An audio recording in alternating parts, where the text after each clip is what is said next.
Hi, everybody. Welcome to the stream. We're going to take a few minutes to get started, but please feel free to comment in the chat and tell us where you're watching from.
All right, should we get started?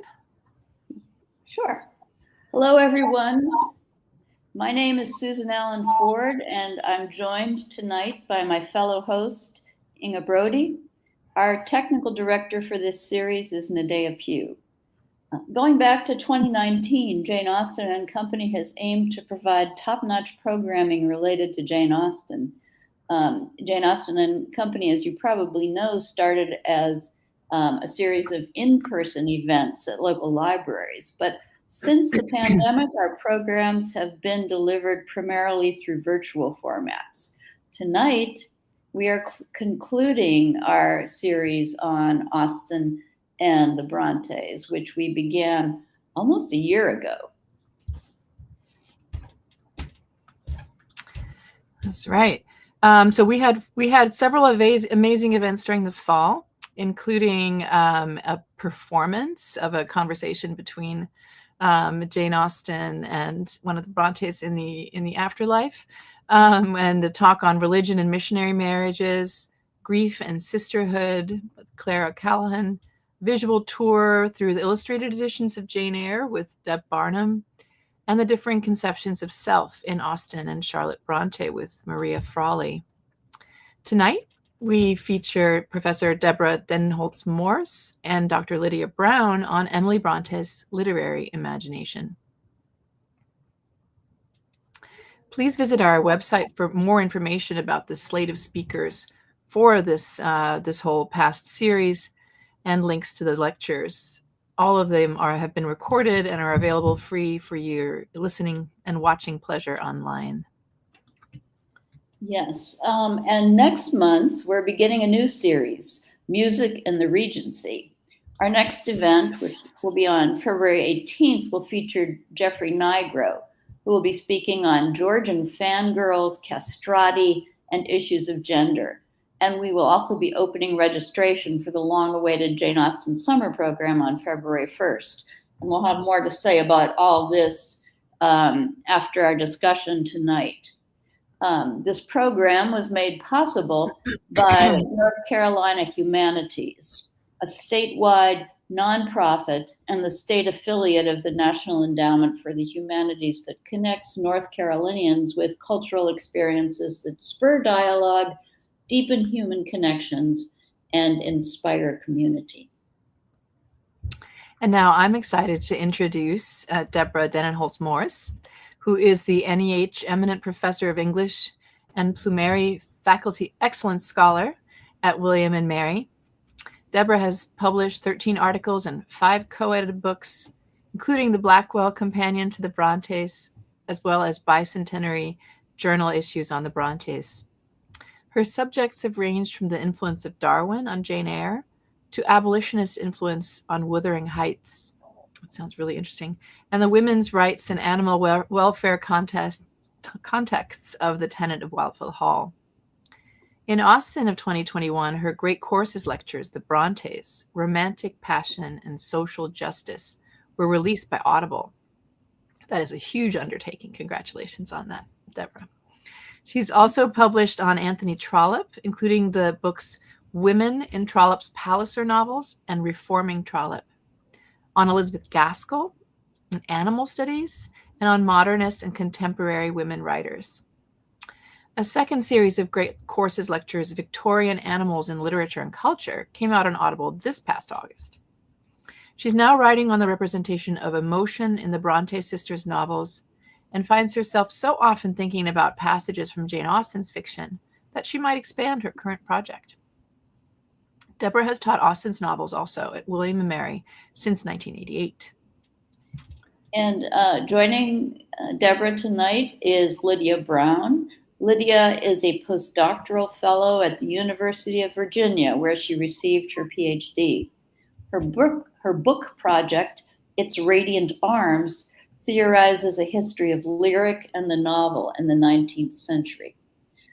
Before Deborah and Lydia begin their talks, which together should last about 45 minutes, our technical director, Nadea, will explain how you can send in questions during and after their performance.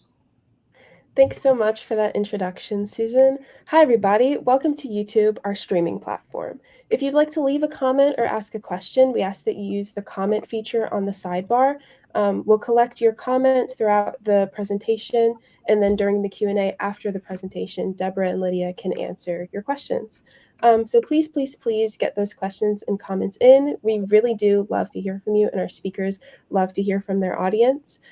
You will need to log into your Google or YouTube account to post using that comment feature, but if you don't have a YouTube or Google account, that's okay as well. And you can just submit your questions to info@janeaustenandco.org. And we'll collect questions there and ask them for you in the chat. And I'll post that in the chat. So you can see that email address on the screen as well. Thank you. And now, without further ado, we present Deborah Denholtz-Morse and Lydia Brown and their talk, Altering the Color of My Mind, the Poetic Imagination in Wuthering Heights. Thank you so much for that lovely introduction, Inger. And thank you, Susan, and Nadea, especially thank you for all of your technical help. Nelly, do you never dream queer dreams? Yes, now and then. I've dreamt in my life dreams that have stayed with me ever after and changed my ideas. They've gone through and through me like wine through water and altered the color of my mind. And this is one. I'm going to tell it. But be careful not to smile at any part of it. That's Cathy Earnshaw to Nelly Dean. In Emily Bronte's Wuthering Heights, the brilliant visual image of wine swirling into water symbolizes the continuous elemental merging of Cathy and Heathcliff in Emily Bronte's dynamic vision of the sacred. Slide, please. The dream does not state that the wine is red, but that vivid color is implicitly understood because, as Cathy explains to Nelly, the wine dream altered the color of my mind.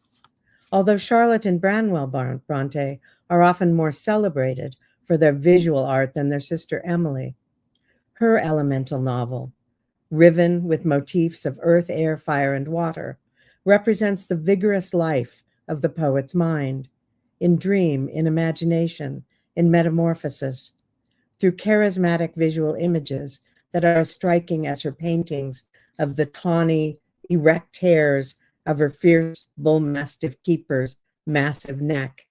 Slide, please. And the shining beads of her hawk, Nero's eyes. Again, slide. Thank you. My reading suggests that, like the wine swirling through water, visual representations of dispersal and consummation are the controlling aesthetic of Wuthering Heights. Swinburne insisted that Wuthering Heights is essentially and definitely a poem, and Hillis Miller declared that Emily Brontë did not leave the world of her poetry when she wrote Wuthering Heights. Bronte's poetic imagination in Wuthering Heights is expressed in the constant flow of sacred energies, figured in Cathy's visual image of her dreams as dispersing through and through me like wine through water. The dream she tells is a drama of religious heresy, in which she is cast out of conventional heaven because she is miserable there, and she wakes sobbing with joy on the moors she loves, where she has roamed with Heathcliff. Cathy knows this is a solemn dream, enacting her own most sacred, authentic self, as imbued with unorthodox Heathcliff, anathema to the furious angels. I've no more business to marry Edgar Linton than I have to be in heaven. Thus she warns Nelly not to smile at any part of it. I was only going to say that heaven did not seem to be my home, and I broke my heart with weeping to come back to earth, and the angels were so angry that they flung me out into the middle of the heath on the top of Wuthering Heights, where I woke sobbing for joy. The violent and violently emotional dream, Cathy tells us, is visually dramatic, angels flinging a young girl out of heaven, and also orally evocative, with Cathy's weeping and sobbing urgently narrated. Heathcliff and the poetic creation in Wuthering Heights. Slide, please. Wuthering Heights can be read as Emily Bronte's own dream, in which she imagines the transgression and dispersal of boundaries through the creation and character of Heathcliff, birthed from Mr. Earnshaw's greatcoat to disrupt the cycle of generation at both Heights and Grange. Emily Bronte's literary art is constructed through rupturings of consciousness, the visual image of the girl ghost at the window who enters Lockwood's Gothic dream, Cathy's fevered deliriums in which she returns to memories of her childhood with Heathcliff, Heathcliff's visions of Cathy's face that culminate in his final rain-washed, exalted death gaze, the imagined ghost Cathy's entry through the window at last to merge with Heathcliff in a sacramental baptism into their private religion, ruptures that Thomas Mosier interprets as related to Heathcliff's priapic sexuality. Worship in that profane religious faith is enacted on the moors on which their ghostly presences are seen and feared by the shepherd boy and his flock in the novel's final image of the risen lovers. There's Heathcliff and a woman yonder, under to nab, and I darn't pass 'em. Nelly Dean cannot actually see this vision, but does uneasily imagine it, as her fear of evening darkness on the moors and her hesitant punctuation conveys. I saw nothing, but neither the sheep nor he would go on, so I bid him to take the road lower down. He probably raised the phantoms from thinking, as he traversed the moors, on the nonsense he had heard his parents and companions repeat. Yet still, I don't like being out in the dark now. In the primal world of Wuthering Heights, many of the visual images represent the elements earth, air, fire, and water. Bronte's favorite word, earth, is represented in the dirt on Heathcliff's skin, in the moors that are his private heaven with Cathy, and in the clay of Cathy's dead body, repeatedly unearthed by Heathcliff. Slide, please. Stevie Davies identifies Bronte's vision of air in the tumultuous wind, able to disperse consciousness, cleanse, and renew. Cathy declares that her soul is as different from Edgar Linton's as a moonbeam from lightning or frost from fire. But water, the fourth element of Wuthering Heights, perhaps signifies the novel's intentional instability and indeterminacy most vividly. It is both a symbol of Cathy's mind and of the fluidity that is Bronte's expression of creative dynamism, the sacred flowing of memory and the poetic imagination. Cathy's queer dream, the red wine that colors her mind, is Heathcliff, the dark gypsy boy she loves, who engenders her dream waking upon the moors, sobbing with joy when she is cast out of heaven by the angels. Slide, please.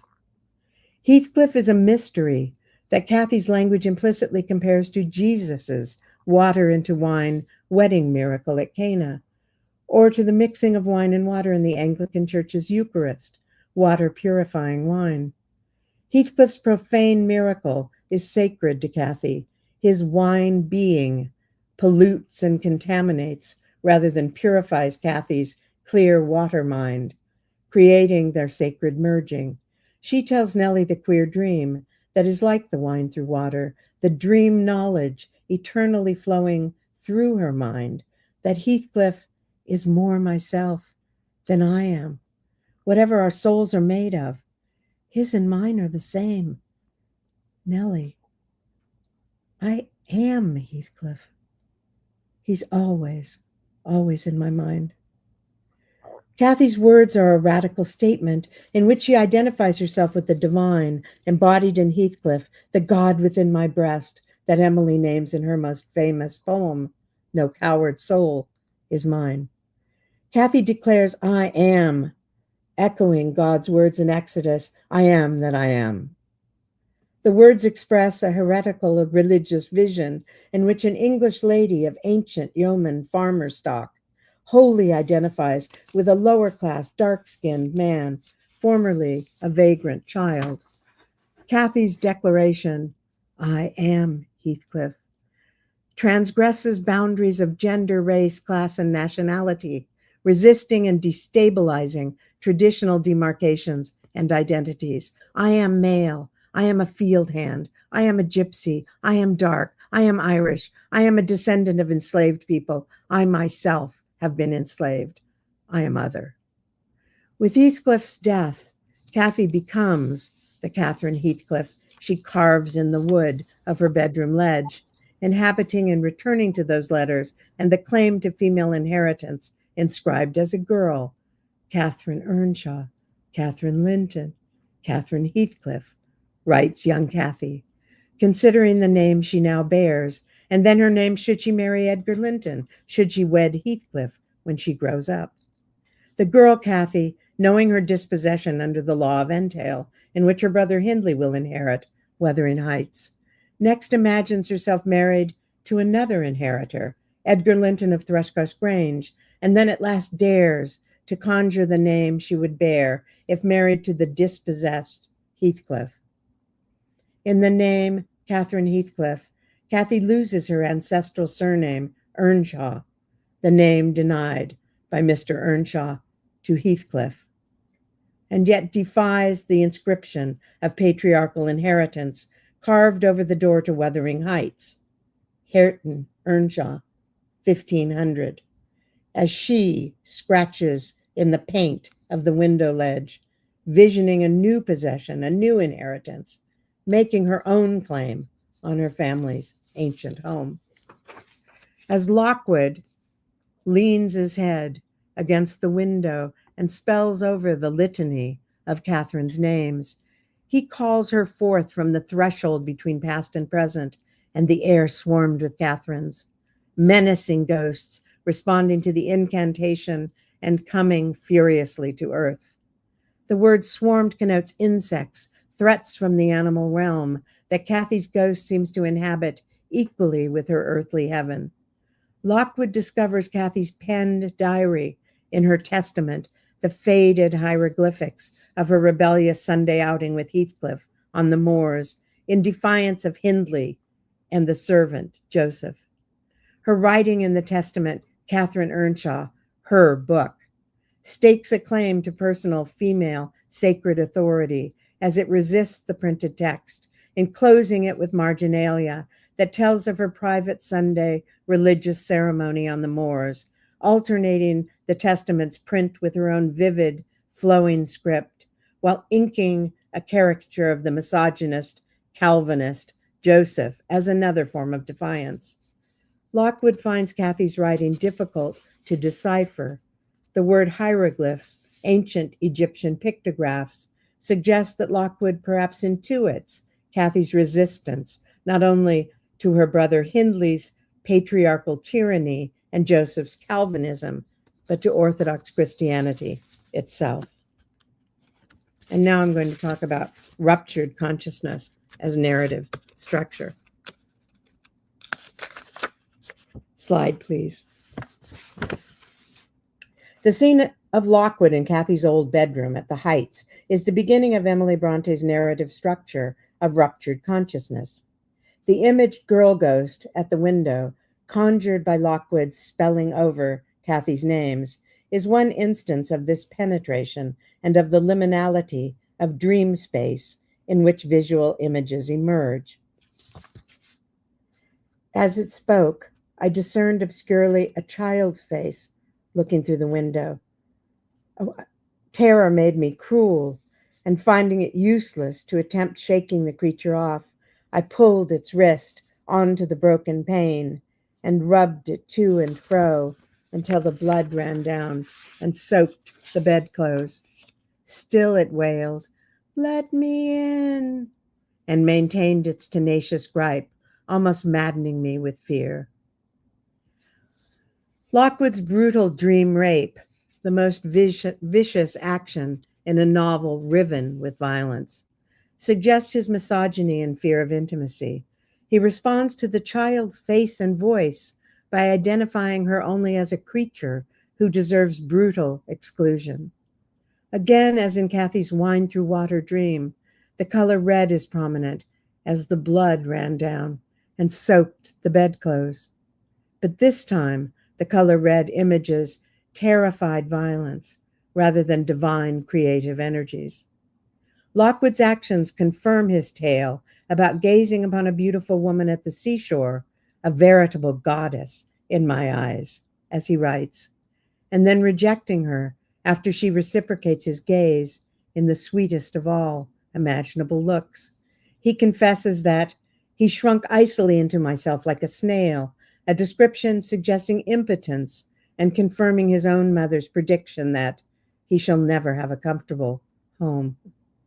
Stevie Davies argues the binary imagination of Emily Brontë rooted terror and desire in a single source, the inhuman face of the girl at the window, the longing for our dead to come home, which also terrifies us. After hearing Lockwood describe the girl ghost, Heathcliff's desire is expressed only by passionate yearning and impetuous movement. He got on the bed and wrenched open the lattice, bursting, as he pulled at it, into an uncontrollable passion of tears. Come in, he sobbed. Come, Cathy, do come. Oh, do once more. Oh, my heart's darling. Hear me this time, Catherine. At last. In Wuthering Heights, identity itself is unstable and multiple, indeterminate. Cathy has both three possible names, Catherine Earnshaw Linton Heathcliff, and one name, Heathcliff. I am Heathcliff. In events occurring many years later, but narrated many years earlier, but narrated much later in the novel than Lockwood's dream rape of the girl ghost, the married Catherine Earnshaw Linton is in delirium at Thrushcross Grange and does not recognize her own face in the mirror. It is yourself, Mrs. Linton, Nelly reassures her, and then in a dark gesture covers the mirror, as one does after death. Cathy thinks she is back at Wuthering Heights, looking at the black press in her old room. Like the canine self of Heathcliff, Cathy looks as a dog might at a mirror and sees a strange animal.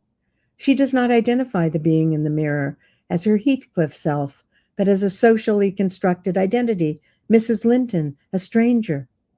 As the reader learns later in this scene from Cathy, she slept in the bed in this very room with her adopted brother, possibly her half-brother, Heathcliff, in the coffin or womb-like bed in which Lockwood now dreams. The girl ghost, Catherine Linton's lamentable prayer to let me in, desperately expresses Cathy's desire to return to her most authentic self, to once again be Cathy Earnshaw, the girl who lies in the same bed with Heathcliff. In her desperate effort to go back to this identity, Cathy thrusts herself outside the window, careless of the frosty air that cut about her shoulders as keen as a knife. Immediately after declaring her, "Wish I was a girl again, half savage and hardy and free." Slide, please. Her lunge into the winter night invites violence as keen as a knife that she hopes will merge her identity with Heathcliff's once again and pair off the accoutrements of gentle womanliness of her identity as Mrs. Linton. Both shattered mind and immersion in the wintry weather recall King Lear on the stormy heath in Act 3, Scene 4, referring to unaccommodated man.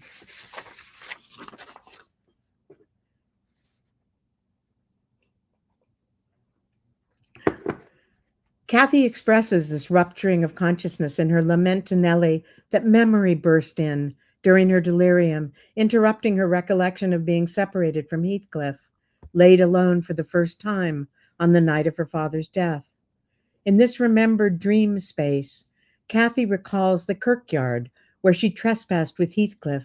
Her mind inhabits a threshold between past and present as she muses, "It is a rough journey and a sad heart to travel it," imagining the path home across the moors to Wuthering Heights and to death and eternal existence with Heathcliff. Cathy enters another temporal space in her memories of being with Heathcliff on the moors, recalling his cruelties to the lapwings.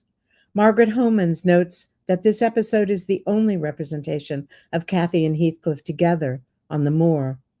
Cathy envisions them together once again as she speaks to Nelly. Slide, please.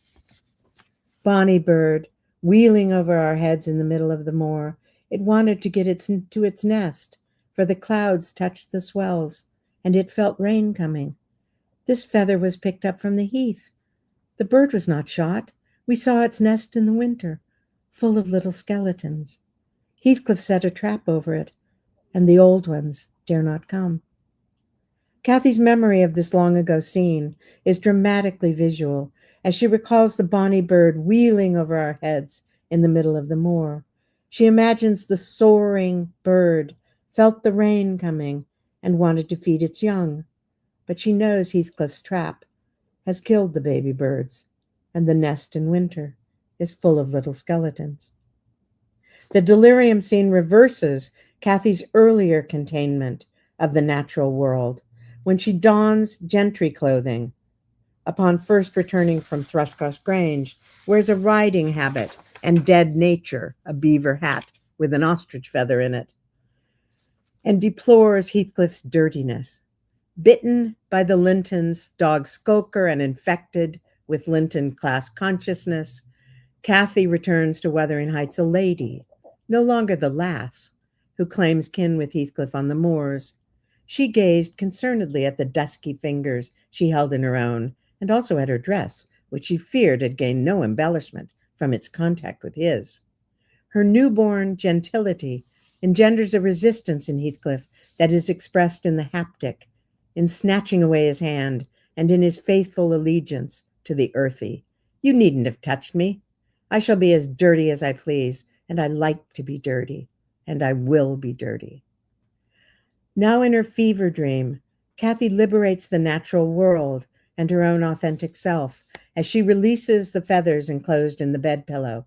She ranges the pillow's feathers in Ophelia-like madness, trying to find a new order that will accommodate her memories of predation on the moors with Heathcliff, her mixed horror and complicit fascination. "I made him promise he'd never shoot a lapwing after that, and he didn't." "Yes, here are more. Did he shoot my lapwings, Nelly? Are they red, any of them? Let me look."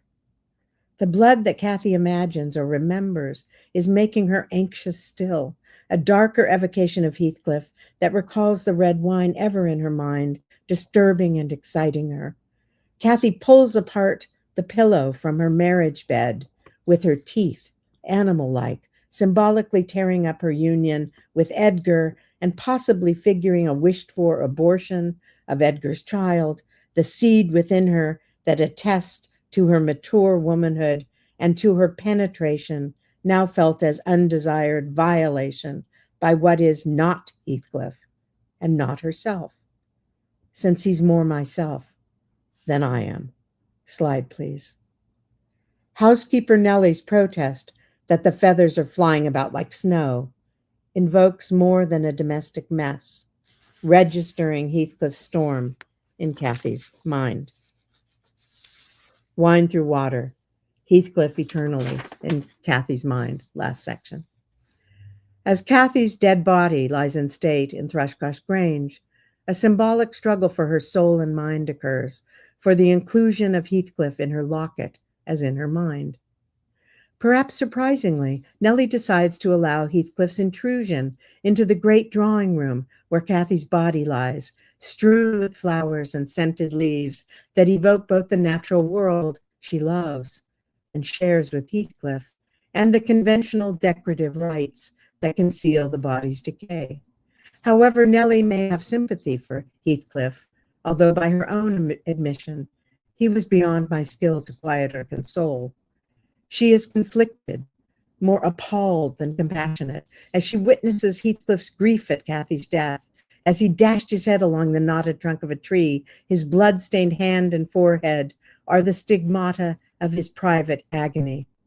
Still presumably marked with his own blood, Heathcliff casts out from Cathy's locket Edgar's light curl of hair, elegantly fastened with a silver thread, replacing it by a black lock of his own. Nelly says, "I twisted the two and enclosed them together." One might expect Nelly to remove Heathcliff's illicit lock of hair and replace it with Edgar's, but Nelly does not do this. Nor does she leave Heathcliff's hair in the locket, the most subversive gesture she might offer.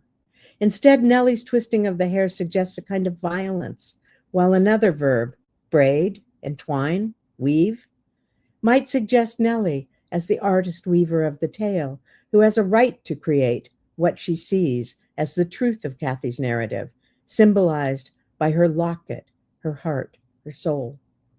Nelly may be policing the story and Cathy's soul even in her death, or she may be bewitching her, as Cathy is feared in her delirium when she sees Nelly as a witch throwing elf bolts at our heifers.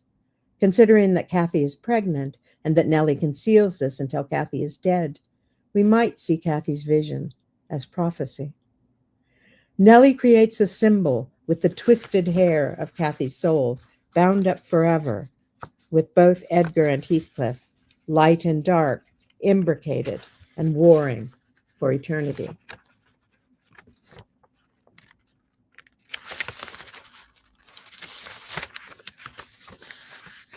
Yet Heathcliff succeeds in eliminating all but himself from Cathy's mind, eluding Nelly's imprisonment with Edgar. Heathcliff places his dark lock of hair in Cathy's locket as a sacred relic and a naming of his animal self, a marking of territory with scent, a piece of fur. The novel closes with the shepherd boy's vision of Heathcliff and a woman yonder under Tanab, not with the triad Nelly tries to enforce. Instead, there is a trinity of Heathcliff, Cathy, and the Moors. Perhaps the boy cannot name Cathy because he does not know who she is so many years after she died, but Heathcliff is a legend that endures. Perhaps, too, Cathy cannot be named because she is now divine, imbued with Heathcliff, joined to him, Catherine-Heathcliff, one supreme being, the Godhead, I am Heathcliff, in a much deeper sense than she imagined in the girlhood window ledge name she carves, Catherine Heathcliff. She is no longer identified with dispossession, but with divinity that takes the natural world and Wuthering Heights as its realm.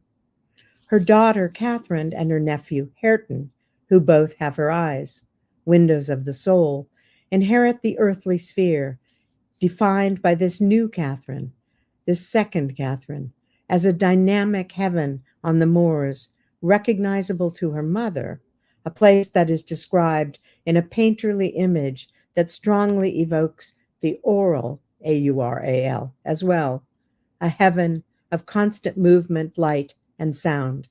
Slide, please.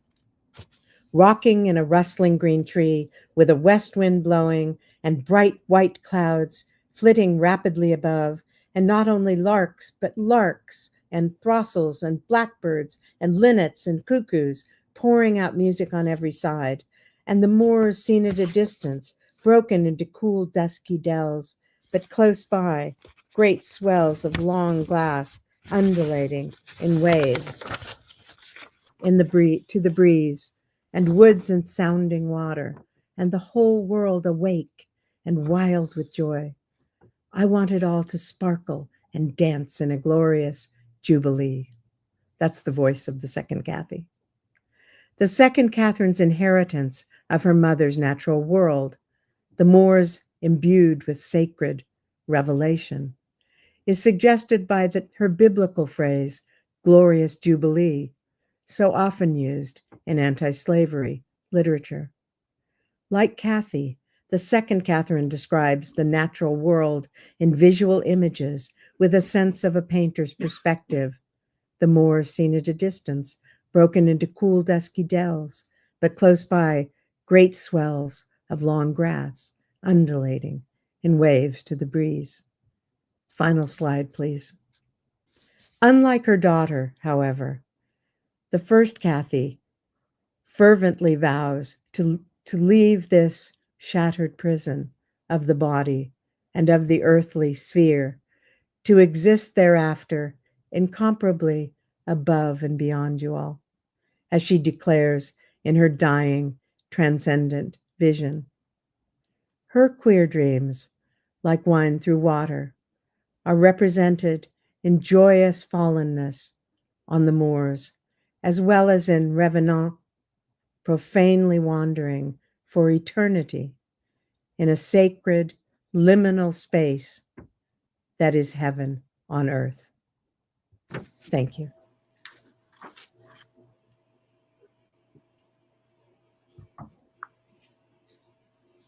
As Deborah has illuminated for us, Bronte is a writer who renders what is real abstract and what is abstract real. Our understanding of Bronte as a novelist, as Deborah points out, never seems quite right. Her sister Charlotte writes that Emily is not so much a writer of fiction as she is a, quote, essayist, a term Charlotte goes on to say means something akin to philosopher. To conclude, I would like to lead us down a third, though, as you've seen, not unrelated path, and ask what it means to consider Bronte as a poet. Slide, please. Like wine through water, Bronte writes of those queer dreams which alter the color of her mind, a poetic imagination which enacts changes to shape and substance, both striking and imperceptible. It is this poetic imagination, at once embodied and ephemeral, violent and imagistic, that, through force and vision, turns pliable forms that previously seemed immutable.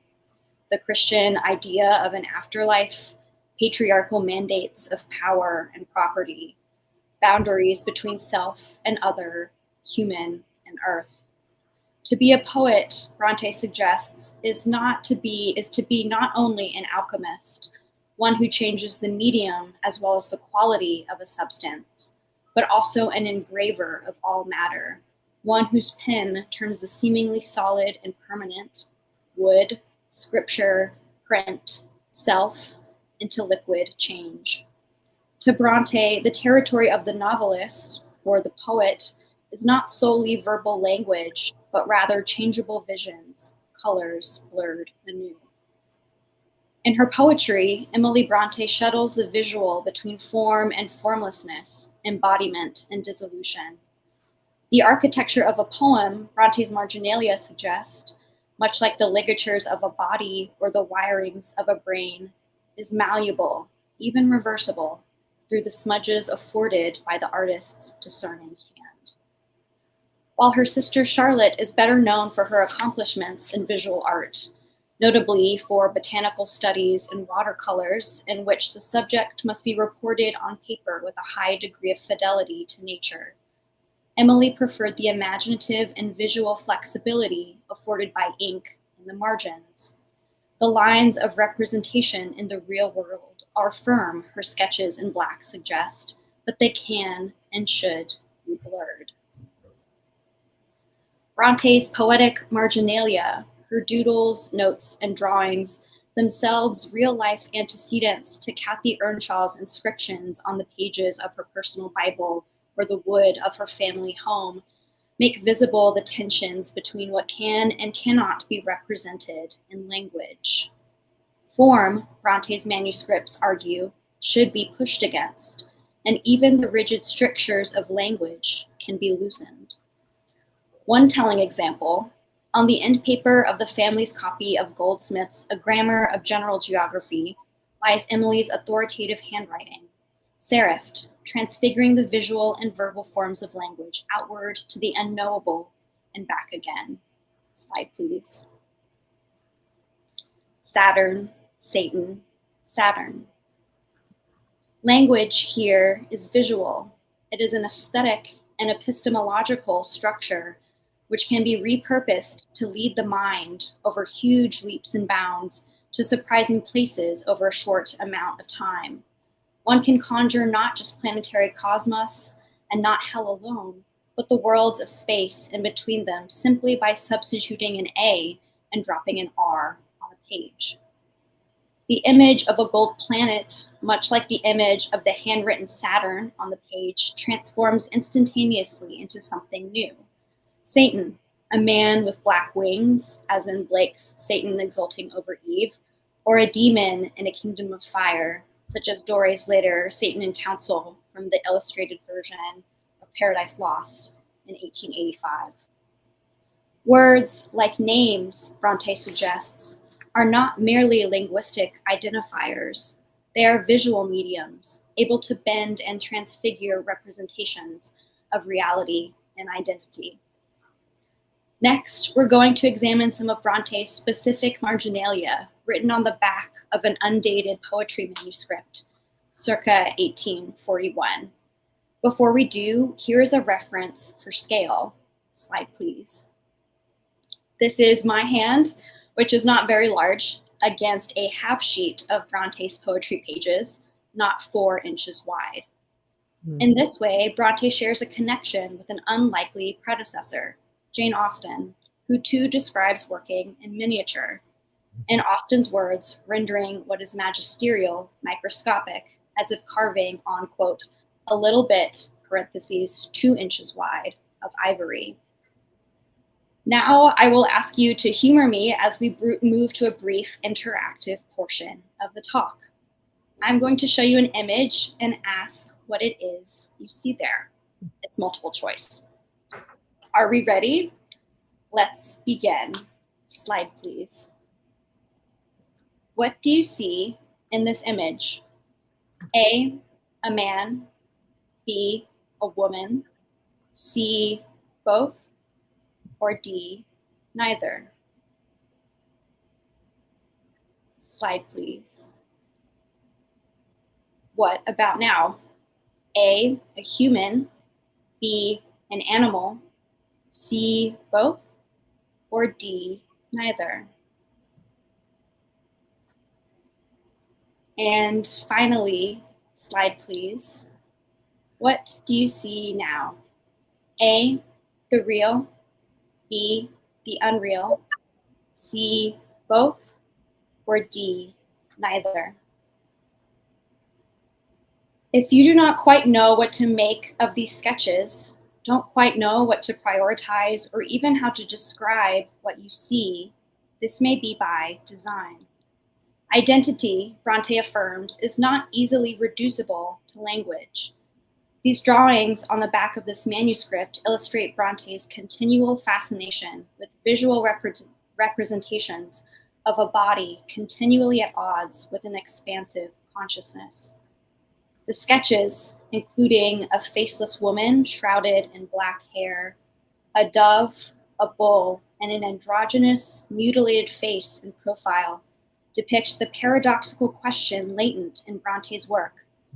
How can one represent, via the formal constraints of poetry, a self which transcends form? One answer lies in the idea that form itself is more flexible than it seems. On first glance, Bronte's manuscript, a compressed, evocative fragment of an unfinished poem, seems fairly conventional by 19th century standards. Slide, please.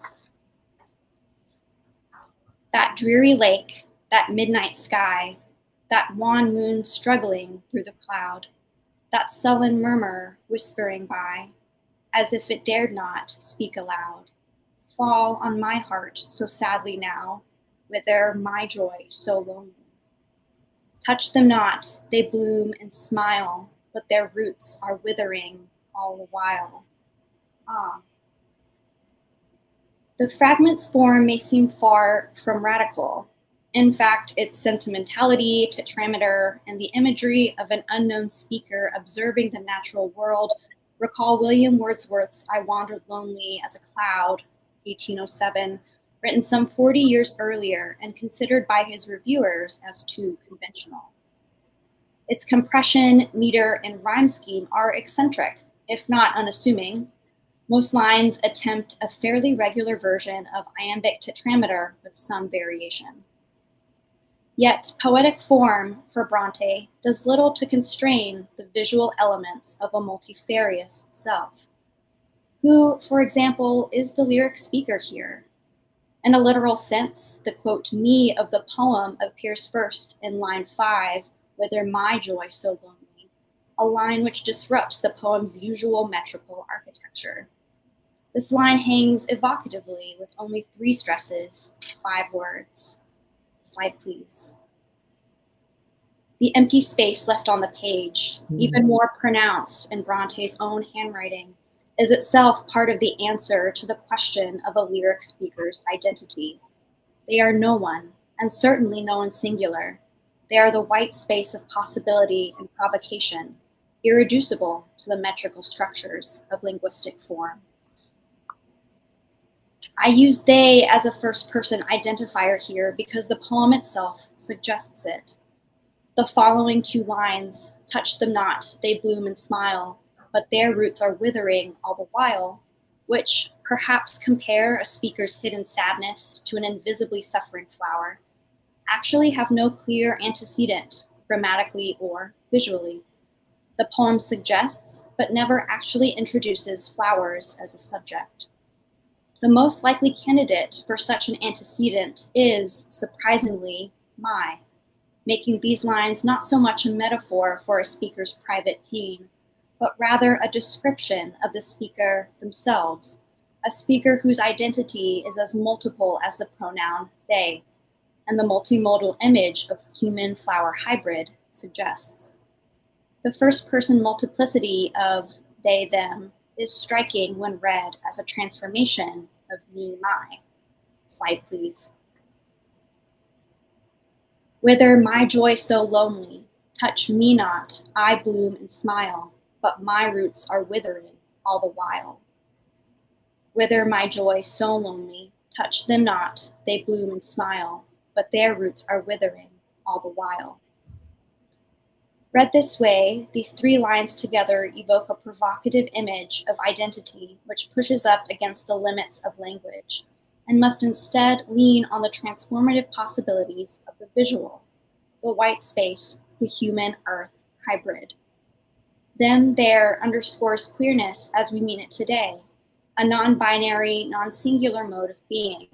And while the concept of they to denote the multiplicity of gender identities was unavailable in the 19th century, Bronte's use of the pronoun recasts a version of the queer dreams that run through Wuthering Heights. They, them, like Catherine Earnshaw's vision of wine through water, carries with it the transformative potential to, quote, alter the color of the self. The poem, in a sense, begins and ends where it shouldn't, on the underside of a manuscript itself, with drawings of strange characters rather than words. Slide, please. The sketches together form a resonant assemblage. A shadowy figure of a man in elegant clothing, a woman wandering on the pebbled hills of the moors, her face obscured by a sheet of black hair, a Merlin, presumably Bronte's semi-feral companion Nero, an ambiguous face and profile with darkened eyes, a dove. The drawing's multiplicity suggests revision, transformation, versions of identity tried on and taken off.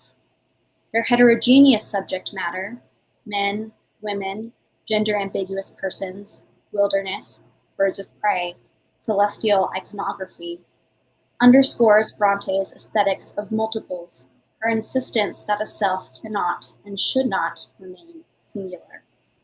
Slide, please. As in Wuthering Heights, Bronte's visual invocations of transformation, here made literal in visual images, underscore language's inability to capture the capaciousness of a self which transcends form. Cathy Earnshaw's revolutionary declaration, Nelly, I am Heathcliff, buckles under the weight of transformative identity because I and Heathcliff mean many things at once.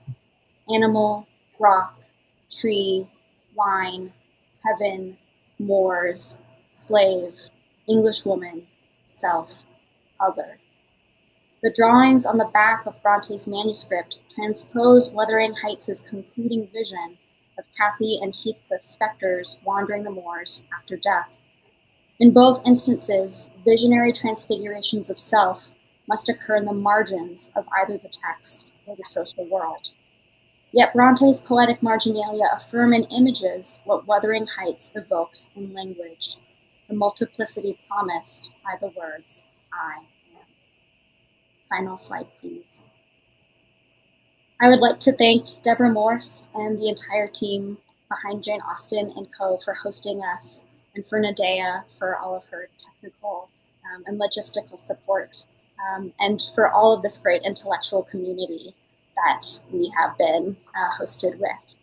So that concludes our talk as a presentation, but we will break now for questions and conversation. Thank you.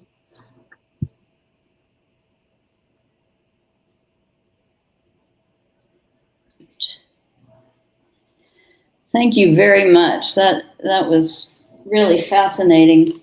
And thank you to everyone in the audience too. We've considered changing to podcast format once in a while, but all of your beautiful images are a good reminder of why we do it the way we do. So thank you. Yes.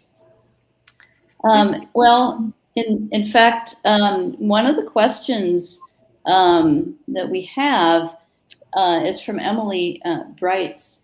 She says, regarding all the art on the slides, how do you think Emily Brontë might react to them? What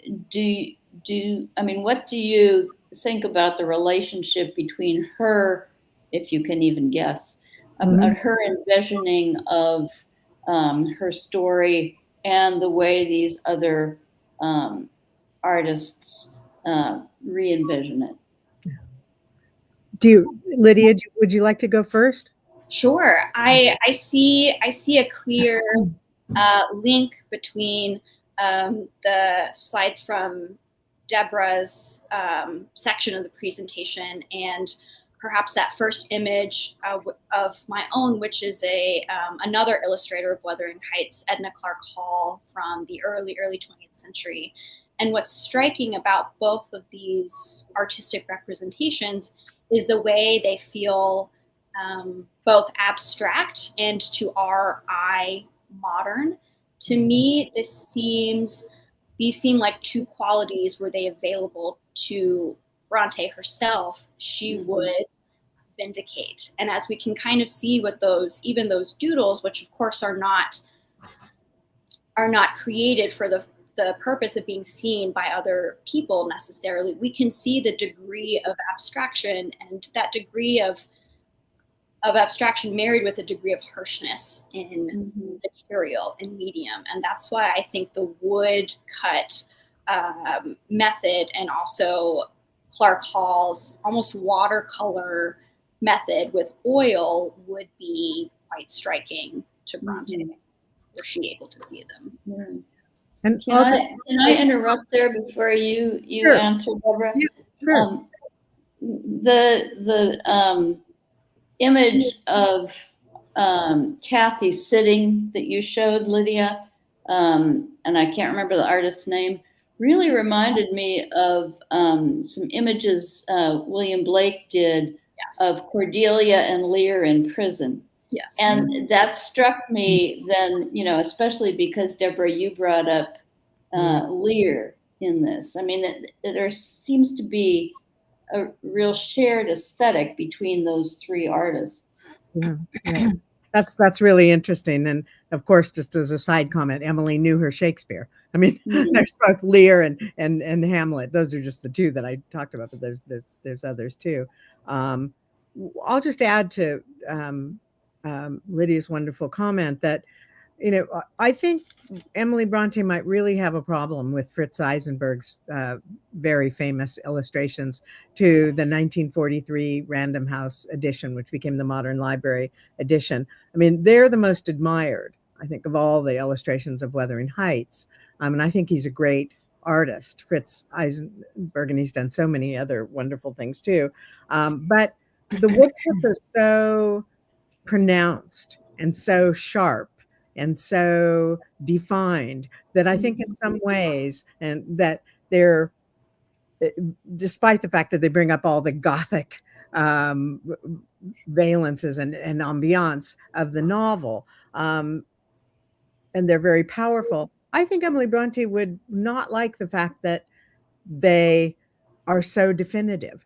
I think she wouldn't like having her text made into a certain form, just as Lydia was talking about. She really resisted form, and that's so much of what our talks are about, right? Which is, it's fascinating that someone who's such a great poet, who structured Wuthering Heights in the way a Sanger told us many years ago in his lectures, the structure of Wuthering Heights, she was so invested in structure and in form, and yet she was constantly rebelling and resisting against it, right? That's a really interesting question the person asked. Yeah. Did she also resist color itself? Because I mean, one of the things I noticed in your presentation, I mean, the one Lydia called her part the shades of gray, and these are the black and white illustrations primarily. You talked about the wonderful use of red with the wine, and yet I didn't see a single other color anywhere, including words.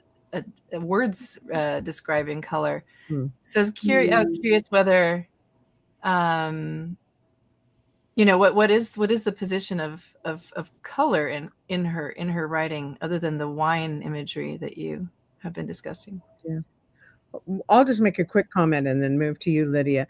It seems to me that Emily, at least in her paintings, is in her own watercolors, is sort of wedded to more neutral tones. On the other hand, Nero and Keeper, her bull mastiff, were those colors, right? And they're very, very vivid. If you've ever seen them, I mean, I think those are good reproductions, but they're quite vivid, and quite, especially, I think, the colors of Keeper, right? But I think that the red, I would say, and I don't know, Lydia, if you agree with me, but that the evocation of red, of the blood, of the wine, that it's sort of always, it's introduced right away, and it's always in the background of the novel. I find that it's in my mind in the novel, and I think she means it to be that way, as a sort of, it's always sort of flowing through the novel, and it's a startling kind of mention, but very rarely the lapwing episode, right? The as I said, right, and the sort of dream rape of the girl ghost at the window, right? Besides the wine and water, but I think that's a really interesting question. Sort of, how does it function, and why doesn't she describe color more, right? In other novel. I don't know. What do you think, Lydia? I agree with with red being the provocation and no other. There seems to be as both of our talks have beckoned to, a sense of extremity, an extremity of experience, an extremity of otherness, and also constantly Bronte's writing tries to find what is smudgeable about that, what is blurrable about red through a mind, or the evocation of blood, or the evocation of a poetic spirit through the bleakness of such what is also quite a regional novel. And I think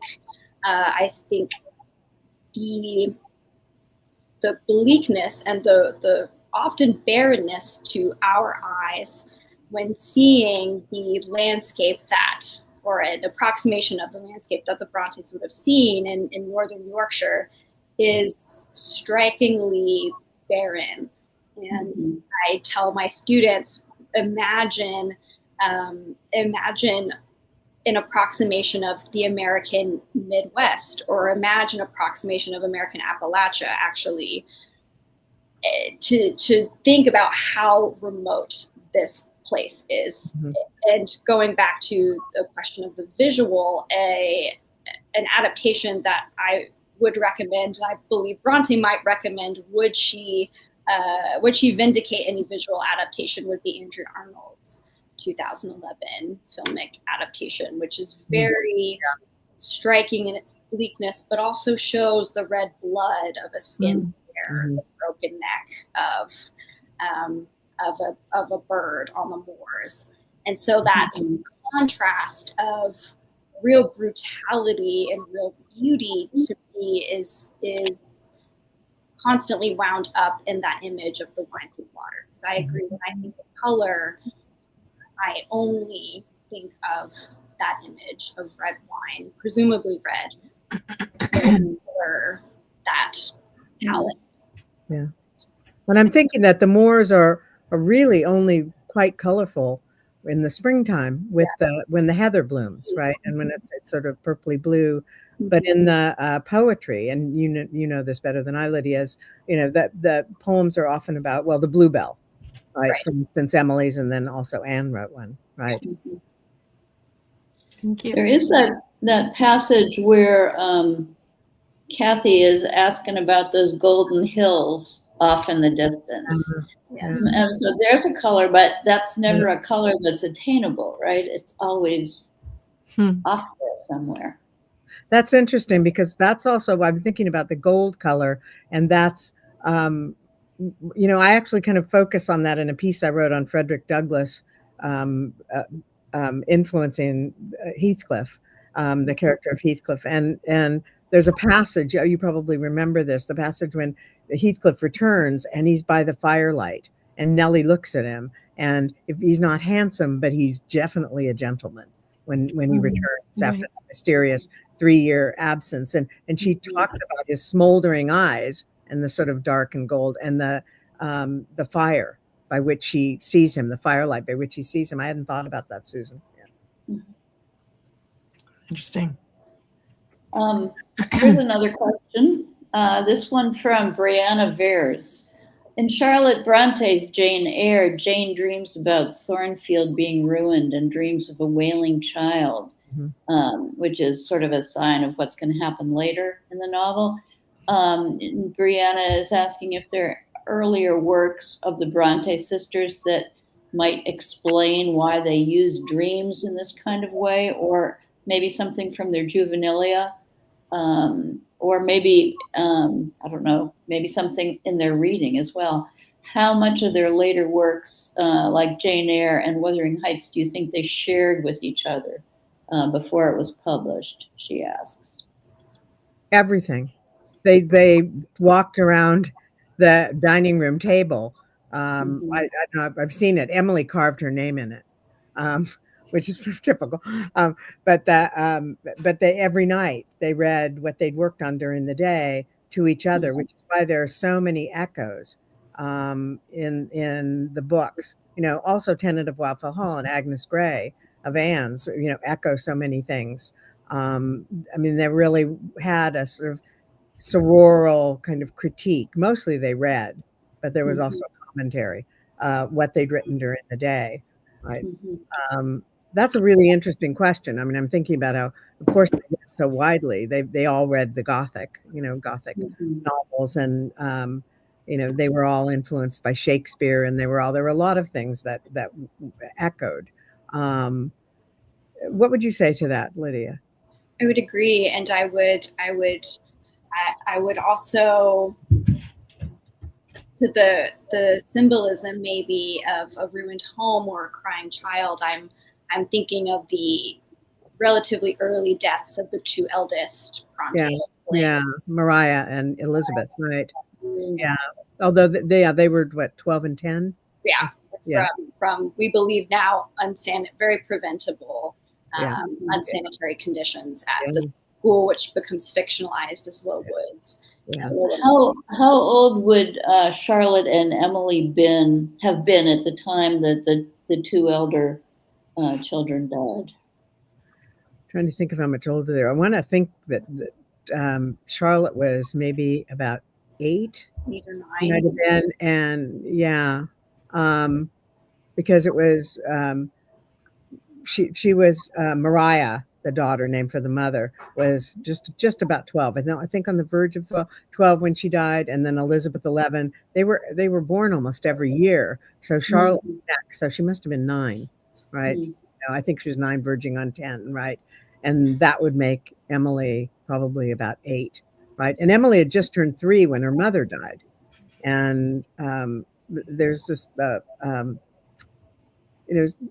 people have written about how much that influenced her, as you can imagine. And right now, the name of the scholar is eluding me, although I've read it so many times. But he wrote on so the separation individuation. Oh, Philip Wion, Wion, and he's a psychiatrist and a literary scholar, and he wrote about how because she had just turned 3 when her mother died, she turned 3 in July, and her mother died in September, that Emily never fully sort of separated in a way from her mother, because that's the sort of boundary, and he really saw Cathy and Heathcliff as a sort of mother-child relationship, which I think is really interesting. Right. Interesting. Could so Ashley Honecker has a question here. I'll show it. Could the violence Heathcliff enacts on the lapwings and the nest of little skeletons foreshadow symbolically his displaced vengeance on the younger generation? I think he's he's a very angry man because of the way he's been treated by Hindley and by Edgar Linton, right? And he's going to take that. I think it's kind of, when you say on the younger generation, I think that's possible, but in a sense, I mean, he doesn't love Hareton because he's really not capable of that, but he knows that there's something about Hareton, which he sees, of course, as a kind of not reincarnation, but a kind of reenactment of what happened to him, and he's doing a lot of that, right? And reenacting what happened to him. At the same time, right, he doesn't really want to destroy Hareton. And in the end, when he actually starts seeing Cathy's face, and he sees that the second Cathy and Hareton bonded to each other, and they look up over the book, and their hair is intertwined, the gold and the dark hair, again, as Gold, yeah. as in the locket, and they have the same eyes. And Nelly says, I don't know if you've noticed this, but they have the same eyes, and they are the eyes of Cathy Earnshaw. I think he finally goes off to, in a way, it frees him, right, to finally die, right? And he starves himself, right? And I mean, I think that's really fascinating. I think it's possible. It's a really good question. But I think it always feels to me as if it's a trauma being reenacted upon himself, right? This is what happened to me. I was traumatized, probably on the streets of Liverpool, right? Possibly as a formerly enslaved child, or child of someone who was formerly enslaved, and maybe as a street Arab, but as if he really was found on the streets of Liverpool. We don't know entirely whether to believe old Mr. Earnshaw, But if we do, he probably was brutalized there. Then he's brutalized when old Mr. Earnshaw dies by Hindley, and then by Edgar, right?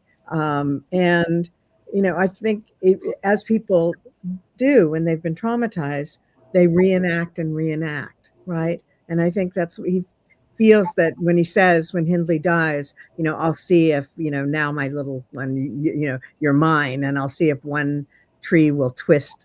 I can't remember the exact line, but the same, right? So interesting question. I guess I'd say the younger generation is, in one sense, Heathcliff himself. And it's odd that he can finally relinquish it when he sees that there's the same bond somehow that he had with the first Cathy, and that's not going to be broken. That somehow liberates him psychically. Interesting. It seems too that that's somehow, and I can't really get it how, but connected to what you were saying earlier about Catherine's possible wish for an abortion of Edgar's child, and the way that is so. I mean, it's kind of a death for that, the child, that next generation that seems to be implicit there. And Heathcliff then later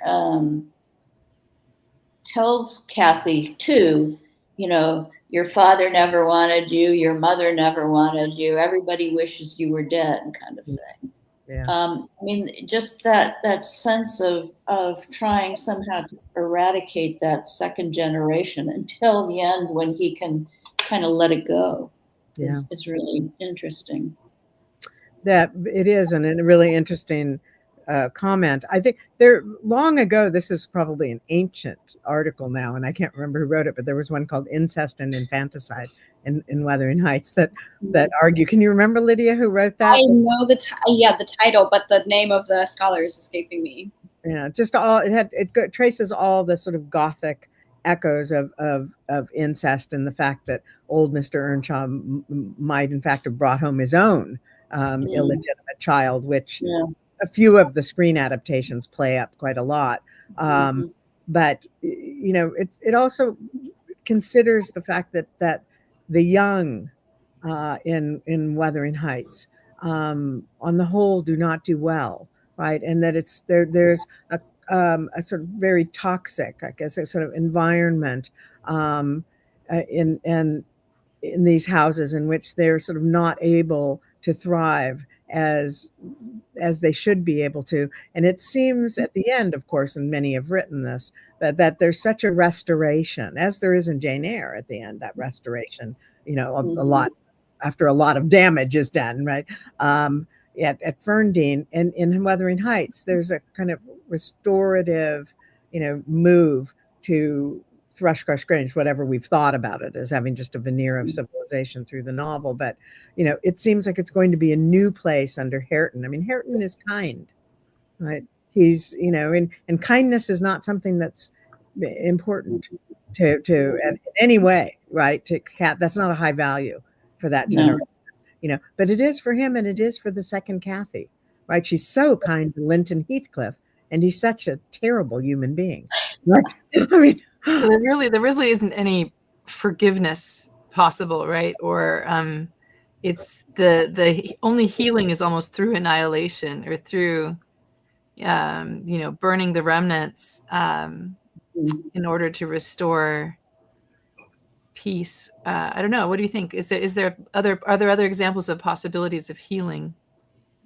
Do you want to talk, Lydia? Do you want to say something about that? The image that strikes me is the image in the novel of Hareton and Cathy 2 in the tree, and either in the tree or before the book together, and the idea of a patriarch choosing not to enact violence, but to exist in some kind of different paradigm of what it means to be masculine.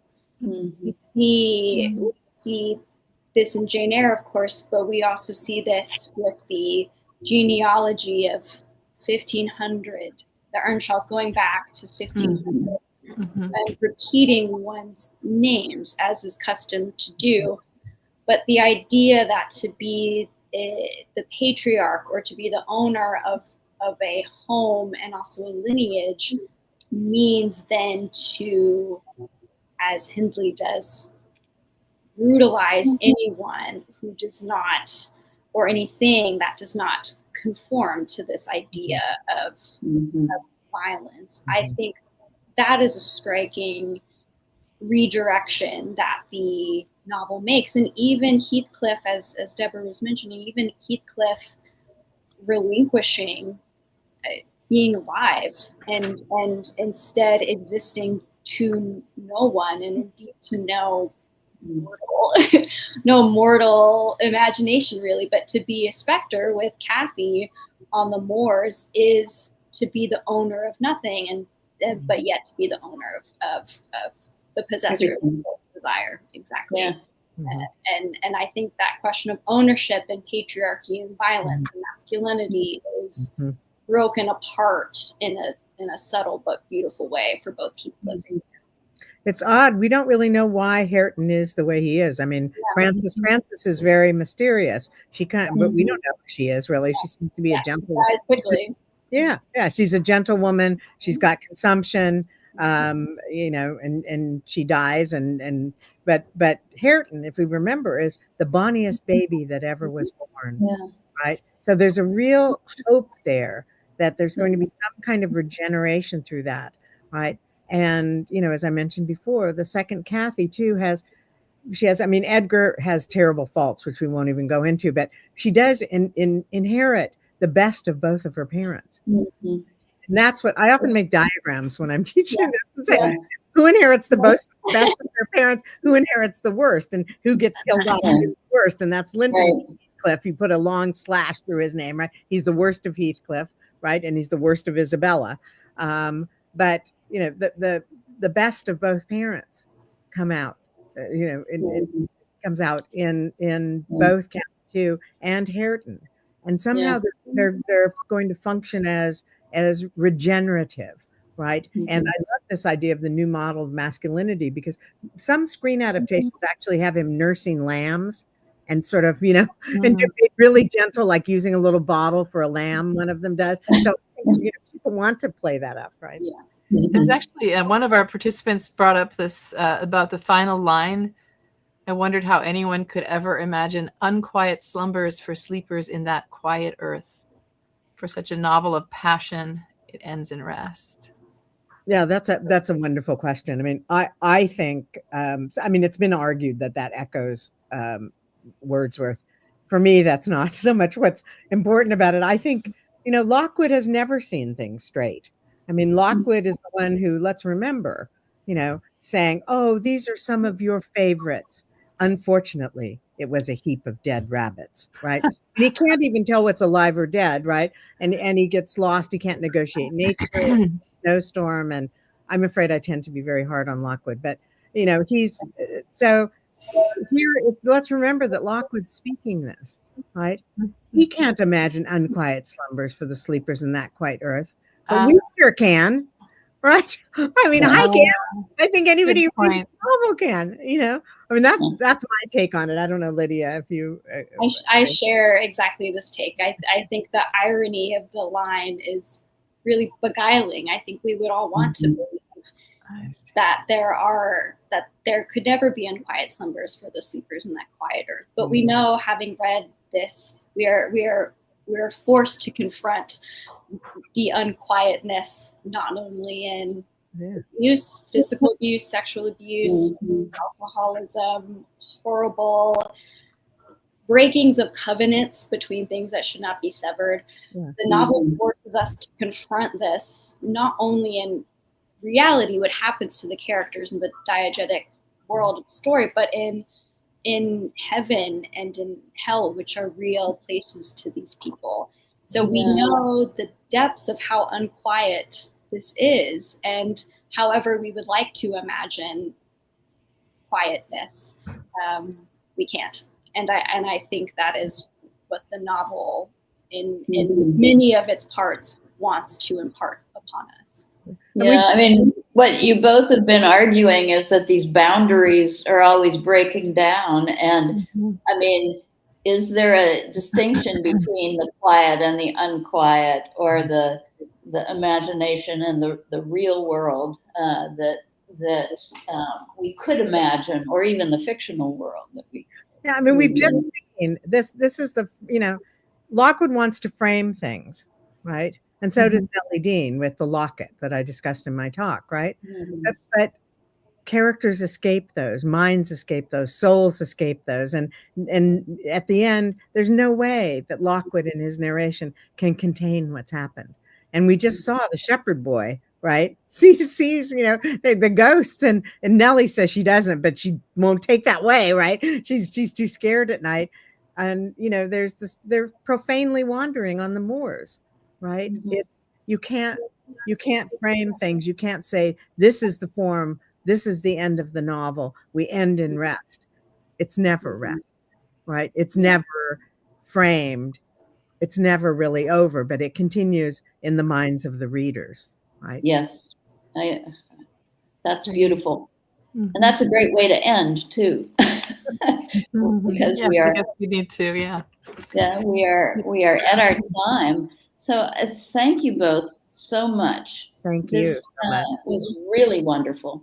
Yeah, thank you so much. And please stick around, everybody, as we have more news to share from Jane Austen and Company and the Jane Austen Collaborative more broadly. And I think Susan's going to share some information about our next series. Yes, I am. Our next series is Music and the Regency. And it's, as I said before, and it's beginning next month. It's going to feature the scholars Jeffrey Nigro, Gillian Dooley, Catherine Libin, and Laura Klein. And our first event in that is going to be on February 18th, when Jeffrey Nigro is going to kick off the series with a talk entitled Georgian Fangirls, Women, Castrati, and Gender in Late 18th Century London. And that promises to be very intriguing. And let me also just mention that one fun thing about this series that we're trying out is that each episode will also include actual music performances of specific works that the speakers think are important to the period in one way or another. Yes. Looking forward to that. Also, last summer, Jane Austen and Company also had an in-person event for which we've been promising you a recording. Nadea has worked hard on this, and it's now ready to view. Oh, look at those two. There we are. That's, as you can tell, that's a picture from my younger days. It's going to be available alongside our other recordings on the website. This was a presentation celebrating the new books of your two hosts this evening. We both had new books on Austen out in the summer of 24. And let me also ask for your support. We've been proud of our ability to maintain a pay-what-you-can format because we recognize that not everyone may be in a financial position to pay to attend our events. If you're able, however, please consider supporting our programming by donating either on our website or through the link that we're sharing right now. It really makes a huge difference.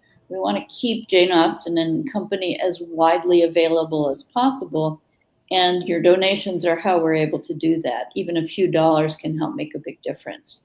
A donation to the Jane Austen Collaborative, which is a 501c3 nonprofit organization, helps us fund this free online lecture series, quality teacher programming, and in-person summer programs. And we thank you for your continued support.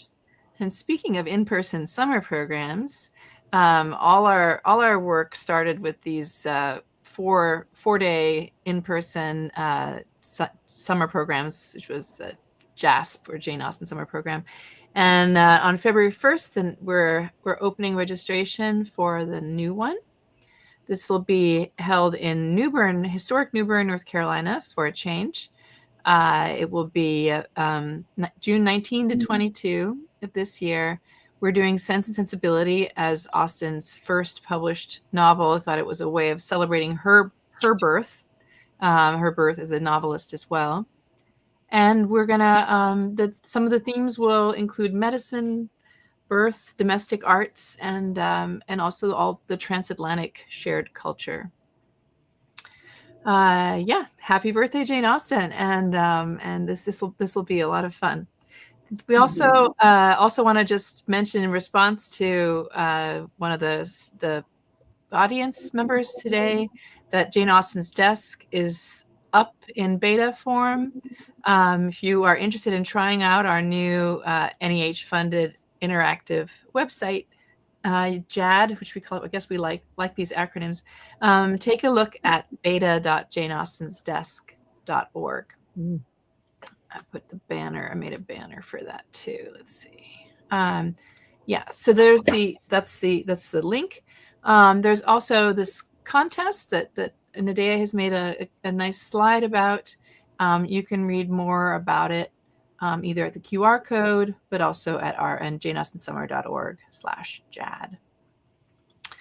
All right.